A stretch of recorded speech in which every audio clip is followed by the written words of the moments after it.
CPIM പാർട്ടിക്ക് മുമ്പെങ്ങുമില്ലാത്ത വിധത്തിലുള്ള ഒരു പ്രതിസന്ധി ഇപ്പോൾ ഉണ്ടായിരിക്കുന്നു. അത് സഖാവ് എം വി ഗോവിന്ദൻ സംസ്ഥാന സെക്രട്ടറിയും അദ്ദേഹത്തിൻ്റെ മകനും ഒക്കെ ഉൾപ്പെടുന്ന രീതിയിലുള്ള ഒരു വലിയ ഒരു ആരോപണം ഷെർഷാദ് എന്ന് പറയുന്ന ഒരാൾ ഉയർത്തിയിരിക്കുന്നു.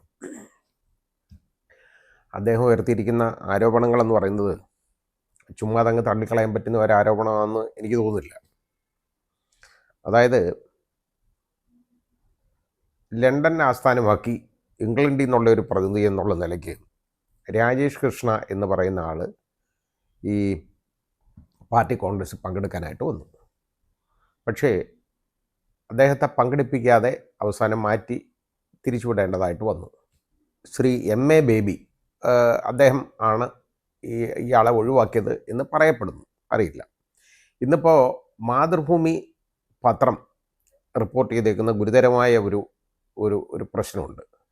അത് ഏഷ്യാനെറ്റ് ന്യൂസ് അത് ശരിയായ രീതിയിൽ അവരത് കൈകാര്യം ചെയ്തു. കൈകാര്യം ചെയ്തപ്പോൾ ഈ ഷെർഷാദിൻ്റെ അദ്ദേഹം നടത്തിയ വെളിപ്പെടുത്തലുകൾ അദ്ദേഹത്തിൻ്റെ വാക്കുകളിൽ നിന്ന് തന്നെ അത് കേൾക്കാനിടയായി. അത് വളരെ ഗുരുതരമായ ഒരു കാര്യവുമാണ് ആ പറഞ്ഞേക്കുന്നത്. കാരണം ഒരുപാട് അലിഗേഷൻസ് പല പാർട്ടിക്കാർക്കും, അതായത് പാർട്ടിയിലെ മുൻ മന്ത്രിമാർക്കും പാർട്ടിയിൽ ഇപ്പോൾ ഉള്ള മന്ത്രിമാർ, അത് 1-2 പേരുടെ പേരൊക്കെ പറഞ്ഞു, ഞാനത് പറയുന്നില്ല. കാരണം അത് ഇനി അത് പറഞ്ഞ് പുലിവാല് പിടിക്കേണ്ടെന്ന് വിചാരിച്ച് ഞാൻ പറയാത്താണ്. ഒക്കെ ഉള്ള ഒരുപാട് ഫണ്ടുകൾ കളക്ട് ചെയ്തിട്ടുണ്ട്. അതായത് ഇംഗ്ലണ്ടിൽ നിന്നൊരു കമ്പനി തമിഴ്നാട്ടിലെ ഒരു കമ്പനി രൂപീകരിച്ചേക്കുന്ന ഒരു കമ്പനിക്ക് ഒരുപാട് ഫണ്ടുകൾ അവിടുന്ന് അനധികൃതമായിട്ട് അയച്ചിട്ടുണ്ട്. ആ ഫണ്ടുകൾ പല ആളുകളുടെയും, അതായത് പല പാർട്ടി നേതാക്കൾക്കും, അതായത് മാർക്സിസ്റ്റ് പാർട്ടിയുടെ പല നേതാക്കൾക്കും, അതുപോലെ മുൻ മന്ത്രിമാർക്കും ഉൾപ്പെടെ, അതുപോലെ ഇപ്പോൾ ഉള്ള മന്ത്രിമാരിൽ ഉൾപ്പെട്ട ആളുകൾക്കും മന്ത്രിസഭയിൽ ഉൾപ്പെട്ട ആളുകൾക്കുമായിട്ട് ഇങ്ങനെ ഇത് അവരുടെ പേഴ്സണൽ അക്കൗണ്ടിലേക്ക് കൊടുത്തു എന്നുള്ള ഒരു അലിഗേഷൻ അതിനകത്തുണ്ട്. അതായത് കൊടുത്തത് ഈ ഷെർഷാദ് ഒരു പരാതി ഇതിന് കൊടുത്തു. പോളിറ്റ് ബ്യൂറോയ്ക്കാണ് കൊടുത്ത ഈ പരാതി പോളിറ്റ് ബ്യൂറോയ്ക്ക് ഇങ്ങനെ ഒരു പരാതി കൊടുത്തു. ആ പരാതി ഇപ്പോൾ ഈ രാജേഷ് കൃഷ്ണ എന്ന് പറയുന്ന ആൾ അദ്ദേഹം കൊടുത്ത ഒരു കേസിൽ, അദ്ദേഹം ഡൽഹി കോടതിയിൽ ഒരു കേസ് കൊടുത്തു. മാധ്യമങ്ങൾക്കെതിരെ ഇങ്ങനെ ഒരു അദ്ദേഹത്തിനെതിരെ മോശമായിട്ട് എന്തോ പറഞ്ഞെന്നോ ഒക്കെ പറഞ്ഞ് ഡിഫമേഷന് കൊടുത്ത കേസാണ്. ആ കേസിനകത്തൊരു രേഖയായിട്ട് ഇത് ഹാജരാക്കിയേക്കാണ്. അതായത് പോളിറ്റ് ബ്യൂറോയ്ക്ക് ഈ ഷെർഷാദ് കൊടുത്ത പരാതി ഈ രാജേഷ് കൃഷ്ണ ആയുമായിട്ട് ബന്ധപ്പെടുത്തിയുള്ള പരാതിയാണത്. ആ പരാതി രാജേഷ് കൃഷ്ണ എടുത്ത് ഈ അദ്ദേഹം കൊടുത്ത കേസിൽ ഒരു രേഖയായിട്ട് ഹാജരാക്കിയാണ്, ഒരു എക്സിബിറ്റായിട്ട് ഹാജരാക്കിയേക്കാണ്. നമ്മൾ ആലോചിക്കേണ്ട ഒരു കാര്യമുണ്ട്. ഒരാൾ പോളിറ്റ് ബ്യൂറോയ്ക്ക് ഒരു പരാതി കൊടുക്കുകയാണ്.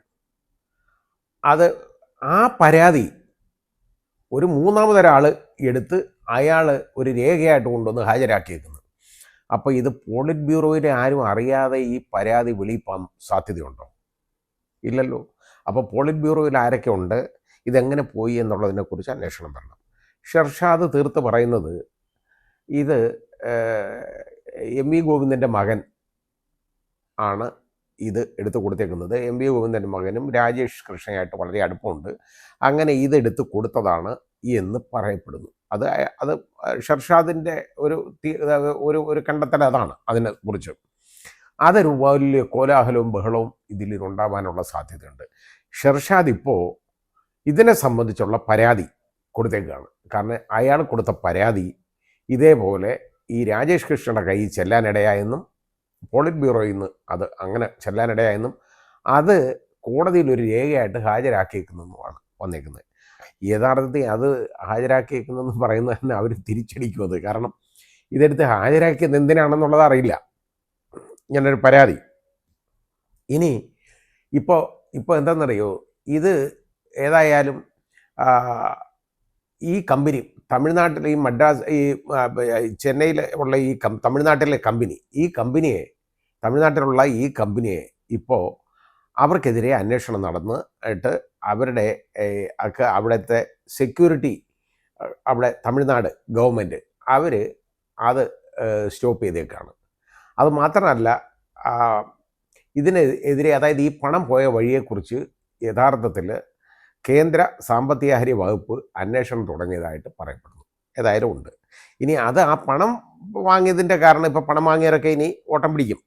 ഈ പണം കൊടുത്ത് എന്തിനാണെന്നറിയോ കൊടുത്തേക്കുന്നത്? അതായത് കൺസൾട്ടൻസി ചാർജസ് എന്നൊക്കെ പറഞ്ഞാണ് ഈ ഓരോരുത്തരുടെ പേഴ്സണൽ അക്കൗണ്ടിലേക്ക് ഈ പണം മാറ്റിയേക്കുന്നത്. കൺസൾട്ടൻസി ഇവിടെ നമ്മൾ ഒരുപാട് കണ്ടതല്ലേ, എവിടെ ആയാലും കൺസൾട്ടൻസി വരുമല്ലോ. അപ്പം അങ്ങനെ പ്രമുഖരുടെ അക്കൗണ്ടിലേക്ക് ഈ പണം പോയിട്ടുണ്ട്. വലിയ തുകകളാണ് പോയിരിക്കുന്നത്. അപ്പോൾ അത് വലിയൊരു പ്രശ്നമായിട്ട് ഇനിയും വരാൻ സാധ്യതയുണ്ട്. ഇനി അത് പോയിക്കോട്ടെ. പിന്നെ അതൊന്നുമല്ല ഇവിടുത്തെ ഏറ്റവും വലിയ ഗുരുതരമായ പ്രശ്നം. ഒരാൾ പോളിറ്റ് ബ്യൂറോയ്ക്ക് കൊടുക്കുന്ന ഒരു പരാതി, ആ പരാതി വേറെ ഒരു മൂന്നാമൻ അയാൾ, അതായത് വേറൊരാളെ സംബന്ധിച്ചുള്ള ഒരു പരാതിയാണ്.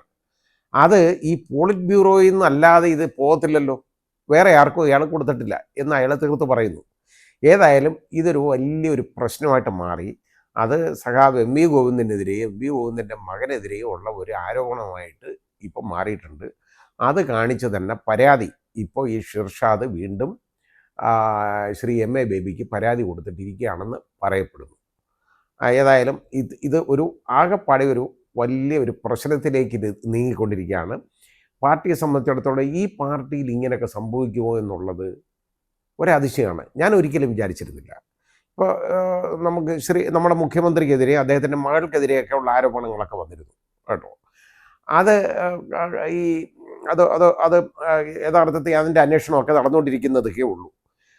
പക്ഷേ ഈ മാർക്സിസ്റ്റ് പാർട്ടിയിൽ ആകമാനം ഇങ്ങനൊരു പരിപാടി, അതായത് ഇത് വരുമോ എന്നുള്ളത് എന്നെ ഞെട്ടിപ്പിക്കുന്നു യഥാർത്ഥത്തിൽ. കാരണം ഞാൻ ഒരിക്കലും വിചാരിച്ചിരുന്നില്ല ഈ പാർട്ടിയിൽ ഇങ്ങനെയൊക്കെയുള്ള ഇടപാടുകളുണ്ട് എന്നും.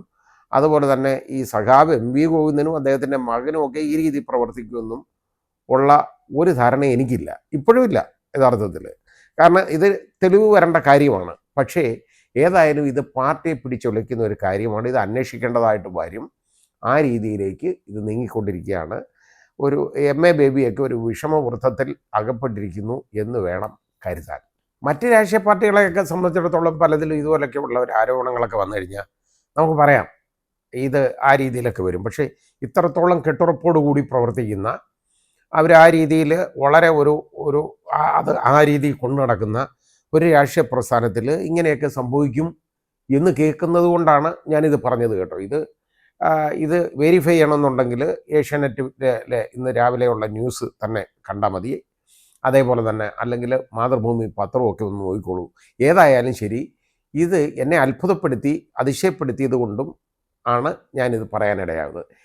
ഈ രീതിയിൽ ഈ രാഷ്ട്രീയ പ്രസ്ഥാനം ഇങ്ങനെ പോകാൻ പാടില്ല എന്നെനിക്കൊരു അഭിപ്രായമുണ്ട്. കാരണം അത് പണ്ടത്തെ രീതിയിൽ നിന്നുള്ള ആ രീതിയിൽ നിന്ന് മാറുന്നു എന്നുള്ളതാണ് നമുക്കിപ്പോൾ ഇത് മനസ്സിലാവുന്നത്. ചില വ്യക്തികളൊക്കെ ഇങ്ങനെയൊക്കെ ഓരോ കാര്യങ്ങളൊക്കെ ചെയ്തിട്ടുണ്ട്. പക്ഷെ പോളിറ്റ് ബ്യൂറോ ഈ രീതിയിൽ പ്രവർത്തിക്കും, അല്ലെ പോളിറ്റ് ബ്യൂറോയുടെ ഭാഗമായിട്ടുള്ള ആളുകൾ ഈ രീതിയിൽ പ്രവർത്തിക്കും എന്ന് കരുതുന്നത് വളരെ ബുദ്ധിമുട്ടായിട്ട് തോന്നുന്നു.